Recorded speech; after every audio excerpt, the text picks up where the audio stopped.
ಎಲ್ಲರಿಗೂ ನಮಸ್ಕಾರ ರೀ. ಹೆಂಗದಿರಿ? ನಾನು ಶ್ವೇತಾ. ಜಗತ್ನ್ಯಾಗ ನಡೆದಿರೋ ಸುದ್ದಿನ ನಮ್ಮ ಉತ್ತರ ಕರ್ನಾಟಕ ಭಾಷೆದಾಗ ಹೇಳಲಿಕ್ ಬಂದಿನಿ. ಮಸ್ತ್ ಚಾ ಕುಡ್ಕೋತ ಖಡಕ್ ಮಿರ್ಚಿ ಮಂಡಕ್ಕಿ ನೋಡ್ರಿ. ನೋಡಿ ಸುಮ್ ಕುಂದ್ರಬೇಡ್ರಿ. ಮತ್ತ ನಾವೆಲ್ಲಾ ವಿಡಿಯೋಸ್ಗಳನ್ನ ಲೈಕ್ ಮಾಡ್ರಿ. ನಿಮ್ಗೇನ್ ಅನಿಸ್ತದ ಕಮೆಂಟ್ ಮಾಡ್ರಿ. ನಿಮಗ್ ಗೊತ್ತಿದ್ದವ್ರಿಗೆಲ್ಲ ಶೇರ್ ಮಾಡ್ರಿ. ಇನ್ನು ನಮ್ಮ TV Vikrama digital channel subscribe ಮಾಡುವುದಂತೂ ನೆನಪು ಹರಬೇಡ್ರಿ. ಅಂದುಕೊಂಡ ಹಾಗೆ ಇಲ್ಲಿಲ್ಲ. ಮತ್ತಿನ್ ಏನ್ರಿ, ಅಂದುಕೊಂಡಂಗೆ ಆಯ್ತು ಅಂದ್ರ ಅದು ಜೀವನ ಅಲ್ರಪ್ಪ. ಸಿನಿಮಾನೋ ಸೀರಿಯಲ್ಲೋ ಆಗಿರ್ತದ. ಏನಾಯ್ತಲ್ಲಿಗತ್ತೀರ? ಆಗಿದ್ದೇ ಒಂದು, ಅನ್ಕೊಂಡಿದ್ದೇ ಮತ್ತೊಂದು. ಅಣ್ಣಾಮಲೈ ತೀರಾ ಹಿಂಗ ಉಲ್ಟಾ ಹೊಡಿತಾರಂತ ಯಾರಂದ್ರ ಯಾರೂ ಅನ್ಕೊಂಡಿರ್ಲಿಲ್ಲ. ಸಿಂಗಂ ಅಂತ ಹೇಳಿ ಹಾಡಿ ಹೊಗಳಿಕತ್ತಿದ್ದು ಮಂದಿ ಎಲ್ಲ ಮೊನ್ನೆ ಅಣ್ಣಾಮಲೈ ಅವರನ್ನು ನೋಡಿ ಶಾಕ್ ಆಗ್ಬಿಟ್ಟಿದ್ರು.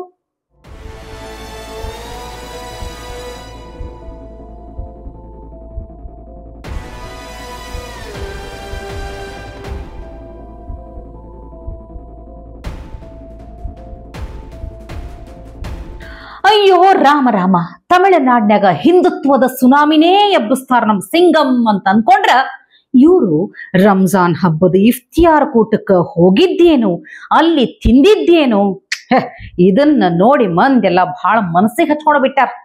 ವಿಷಯ ಏನಂತ ಹೇಳ್ತೀನಿ ಕೇಳ್ರಿ. ಮೊದಲು ಎಲ್ಲಾರು ಸ್ವಲ್ಪ ಸಮಾಧಾನದಿಂದಿರ್ರಿ. ಬಹಳ ಟೆನ್ಷನ್ ಮಾಡ್ಕೊಳ್ಳೋ ಅವಶ್ಯಕತೆ ಇಲ್ಲ. ಯಾಕಂದ್ರ ಅದಕ್ಕೆ ನಮ್ಮ ಅಣ್ಣಾಮಲೈ ಅವರೇ ಕರೆಕ್ಟ್ ಆಗಿ ಆನ್ಸರ್ ಮಾಡ್ಯಾರ. ಕೇಳ್ರಿ. People say skull cap. I said I will not wear a skull cap. Neither will I tell my Muslim friends to wear a vibhuti.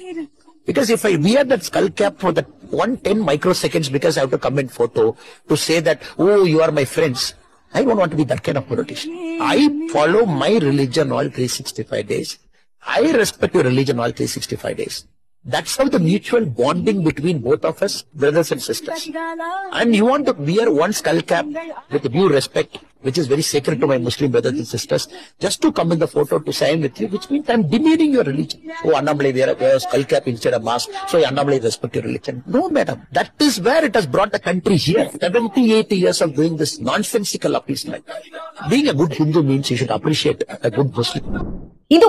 ಇದು ಆಕ್ಚುಲಿ ಚೆನ್ನಾಗಿರೋದು ಅಂದ್ರ ಅಣ್ಣಾಮಲೈ ಅವ್ರು ಹೇಳ್ತಾರ, ನಾನು ಯಾವತ್ತೂ ಆ ಸ್ಕಲ್ ಕ್ಯಾಪ್ ಹಾಕೊಂಡಿಲ್ಲ ಅಂತ ಹೇಳಿ.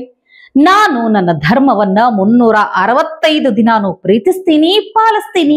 ಹಂಗೆ ನಿಮ್ಮ ಮತನೂ ಗೌರವಿಸ್ತೀನಿ ಅಂತ ಹೇಳ್ತಾರ. ಎಷ್ಟು ಕರೆಕ್ಟ್ ಹೇಳ್ಯಾರಲ್ಲೇನ್ರಿ. ಮತ್ತ ಹಂಗೆ ಒಂದು ವಿಷಯ ಹೇಳದ್ ಮರ್ತೇ ನೋಡ್ರಿಪ್ಪ. 365 ದಿನಾನೇ ಆಯ್ತಾ? ಮತ್ತ ಹಿಂಗ ಲಕ್ಷ್ಮಕ್ಕ ಹೇಳಿದ್ರ ಅಂತ ಹೇಳಿ ನೀವು ವರ್ಷಕ್ಕೆ 353, 54 ಏನೇನೋ ತಿಳ್ಕೊಂಡು ಕನ್ಫ್ಯೂಸ್ ಆಗ್ಲಿಕ್ಕೆ ಹೋಗ್ಬೇಡ್ರಿ. 364 ದಿನ, 54 ಸ್ವಲ್ಪ ಮ್ಯಾಥ್ಸ್. 364 ದಿನದಲ್ಲಿ 54 ದಿನದಲ್ಲಿ ನೀವು ಕನ್ಫ್ಯೂಸ್ ಮಾಡ್ತಾ ಇದ್ದೀರಾ. ಈಗ 5 ಅಥವಾ 6?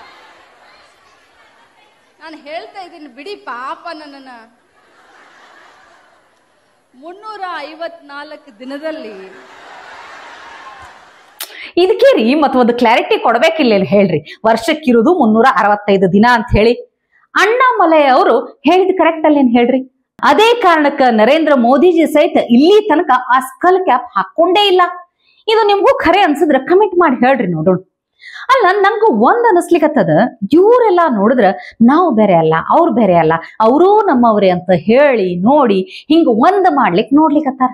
ಆದ್ರ ಈ ಅಬ್ಬಾಜಾನ್ ಓವೈಸಿ ಅದಾರಲ್ಲ, ಅವ್ರ ಮಾತು ಕೇಳಬೇಕು ನೀವು. RSS ಯೋಗಿ ಮೋದಿ ಇಂದ ಮುಸ್ಲಿಮರಿಗೆ ಡೇಂಜರ್ ಅಂತ ಕತಿ ಹೊಡಿಲಿಕ್ಕೆ ಶುರು ಹಚ್ಕೊಂಡಾರ. अभिनव बोल रहे हैं कि जहां पर 100 मुसलमान हैं वहां पर 50 हिंदू सुरक्षित नहीं है। हम योगी आदित्यनाथ को ये बोलना चाह रहे हैं, भारत में ना हिंदुओं को मुसलमानों से खतरा है, ना मुसलमानों को हिंदुओं से खतरा है। भारत में अगर हिंदू, मुसलमान, सिख, ईसाई को, इस भारत के आईन को अगर किसी से खतरा है तो RSS, उसकी आइडियोलॉजी, योगी और मोदी से खतरा है। हमको मुसलमानों को हिंदुओं से, हिंदू को मुसलमान से नहीं है खतरा, इनकी आइडियोलॉजी से खतरा है। ಕೇಳಿಸ್ಕೊಂಡ್ರೆ ನೋಡ್ರಿ, ಈ ದೇಶದಾಗ ಮುಸ್ಲಿಮರಿಗೆ ಹಿಂದೂಗಳು ಡೇಂಜರ್ ಅಲ್ಲಂತ, ಹಿಂದೂಗಳಿಗೆ ಮುಸ್ಲಿಮರು ಡೇಂಜರ್ ಅಲ್ಲಂತ. ಚಲೋ ಆಯ್ತು ಬಿಡ್ರಿ, ಇದೇ ಮಾತು ಖರೆ ಆಗ್ಲಿ, ಯಾರು ಬ್ಯಾಡ್ ಅಂದವ್ರು. ಆದ್ರ RSS, ಮೋದಿಜಿ ಮತ್ತು ಯೋಗಿಜಿ ಡೇಂಜರ್ ಅಂತ. ಇಷ್ಟೆಲ್ಲಾ ಹೇಳಿದ ಮೇಲೆ ಈಗ ಯೋಗಿಜಿ ಅಬ್ಬಾಜಾನನ್ನ ಸುಮ್ಮನೆ ಬಿಡ್ತಾರಂತ ಅನಿಸ್ತೈತೇನ್ ಹೇಳ್ರಿ? ನಂಗಂತೂ ಅನ್ಸಲ್ ಆಗ್ಯದ್ರಪ್ಪ. ಈ ಅಬ್ಬಾಜಾನಗ ಬೇಜಾನ್ ತ್ರಾಸ್ ಕೊಡ್ತಾರಂತ ಅನ್ಸ್ಲಿಗತ್ತದ ನನಗರೇ. ಸುಮ್ಮನೆ ನೋಡ್ರಿಪ್ಪ, ಹಬ್ಬ ಬಂತು, ಆರಾಮಾಗಿ ಉಣ್ಕೊಂಡು ತಿನ್ಕೊಂಡು ಹಬ್ಬ ಮಾಡೋದು ಬಿಟ್ಟು ಇರ್ಲಾರ್ದೇ ಇರುವಿ ಬಿಟ್ಕೋತಾರಪ್ಪ. ಅದೇ ನೋಡ್ರಿ, ನಮ್ಮ ಜಮೀರ್ ಭಾಯಿನ ನೋಡ್ಬೇಕು, ನೀವು ನೋಡಿ ಕಲಿಬೇಕು ಹೆಂಗ್ ಜಾಲಿ ಜಾಲಿ ಆಗ್ಯಾರ ಅಂತ ಹೇಳಿ.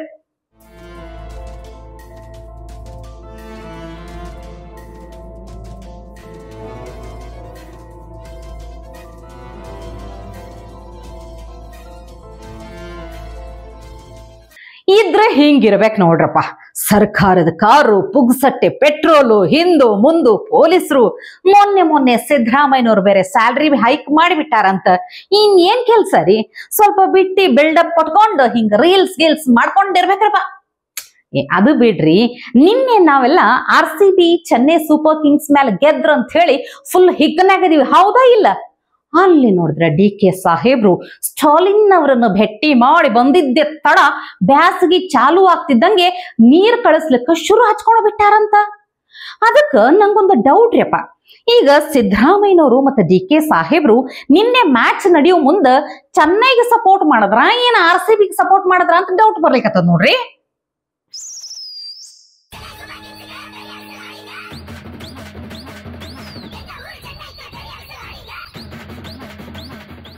ಏನ್ ಸರ್ ನೀವು CSK ಸಪೋರ್ಟ್ ಮಾಡ್ತೀರಾ? ನಿಮಗೆ ನಮ್ ಟೀಮ್ ಬೇಡವಾ? ಏಯ್, ಯಾರೋ ನೀನು? ನಮ್ ಸ್ಟಾಲಿನ್ ಅಣ್ಣನ್ಗೋಸ್ಕರ ನಾವ್ ಏನು ಬೇಕಾದ್ರೂ ಮಾಡ್ತೀವಿ. ಹೋಗು ಸುಮ್ನೆ, ಇಲ್ಲ ಅಂದ್ರೆ ನಟ್ಟು ಬಟ್ಟು ಟೈಟ್ ಮಾಡ್ಬಿಡ್ತೀನಿ ನೋಡು. ಏನಂತ ಪಡಿಕೆ? CSK ಯಾಕೆ ಸಪೋರ್ಟ್ ಮಾಡ್ತೀರಾ ಅಂತ ಅವನೇ. ಏಯ್, ಯಾರೋ ನೀನು? ಶೂಸ್ಲೆಸ್ ಮಾಡೋತಾ ಬಂದಿಲ್ಲಿ. ನಮ್ಮ ಸ್ಟಾಲಿನ್ಗೋಸ್ಕರ ಕಾವೇರಿ ನೀರನ್ನೇ ಬಿಟ್ಟಿದೀವಿ, ಇನ್ನು CSKಗೆ ಸಪೋರ್ಟ್ ಮಾಡದೇ ಇರ್ತೀವ? ಅಷ್ಟೇ ಅಲ್ಲ ಕಣೋ, ಕೇಳಿಸ್ಕೊಳ್ಳಿ. ವೈನಾಡ್ನಿಂದ ಯಾವ್ದಾದ್ರು IPL ಟೀಮ್ ಇದ್ರೆ ಅದಕ್ಕೂ ಸಪೋರ್ಟ್ ಮಾಡ್ತೀವಿ. ಏನಿವಾಗ ಏನ್ ನಮ್ ಶೀಟ್ ಕಿತ್ಕೊಂಡ್ಬಿಡ್ತೀರಾ? ಇದೇ ಕರೆಕ್ಟ್ ಮ್ಯಾಚ್ ಆಗ್ಲಿಕ್ಕತ್ತ ನೋಡ್ರಿ. ಈ ಕಡೆ ಕರೆಂಟ್ ರೇಟ್ ಹೆಚ್ಚು ಮಾಡೋದು, ಆ ಕಡೆ ಹಾಲಿನ ರೇಟ್ನು ಹೆಚ್ಚು ಮಾಡೋದು, ಅದ್ರ ನಡು ಹಂಗ ನೀರನ್ನ ಹಿಂಗ್ ಕೊಡ್ಕೊಂತ ಹೋದ್ರ ನಾಳೆ ನಮ್ಮ ಕೈಯಾಗ ಒಂದು ತಾಟ್ ಹಿಡ್ಕೊಂಡು ಓ ಅಯ್ಯ ದಮ್ಮಯ್ಯ ಧರ್ಮನೇ ತಾಯೇ ತಂದೆ ಕಾಸೊಂದ ನೀಡೋ ಶಿವನೇ ಅಂತ ಭಿಕ್ಷೆ ಬಿಡೋ ಪರಿಸ್ಥಿತಿ ತಂದ್ರೂ ಆಶ್ಚರ್ಯ ಇಲ್ಲ. ಆದ್ರ ಅಂಥ ಪರಿಸ್ಥಿತಿ ಇದ್ರೂ ಅಂಜಬೇಡ್ರಿ. ಹಾಸಿಗೆ ಇದ್ದಷ್ಟು ಕಾಲ್ ಚಾಚಿ ಬದುಕ್ರಿ, ಸ್ವಾಭಿಮಾನದಿಂದ ದುಡಿದು ಗಳಿಸಿ ಬದುಕೋಣ ಅಂತ ಹೇಳ್ತೀನಿ. ಏನಂತೀರಿ ಹೇಳ್ರಿ? ಇವತ್ತಿಗೆ ಸುದ್ದಿ ಸಾಕಲ್ಲ, ನಾಳೆ ಆಯ್ತಾರ ಸೋಮವಾರ ಭೇಟಿಯಾಗೋಣ. ನಮಸ್ಕಾರ ರೀ. ಟಿವಿ ವಿಕ್ರಮ, ದೇಶ ನಿಮ್ಮ ಕೈಯಲ್ಲಿ. ಈ ಕಾರ್ಯಕ್ರಮ ನಿಮಗೆ ಇಷ್ಟ ಆಗಿದ್ದಲ್ಲಿ ಲೈಕ್, ಶೇರ್ ಹಾಗೂ ಕಮೆಂಟ್ ಮಾಡಿ. ಟಿವಿ ವಿಕ್ರಮದ ಕಾರ್ಯಕ್ರಮಗಳನ್ನು ನಿರಂತರವಾಗಿ ವೀಕ್ಷಿಸಲು ಸಬ್ಸ್ಕ್ರೈಬ್ ಮಾಡಿ, ಬೆಲ್ ಐಕನ್ ಒತ್ತಿ.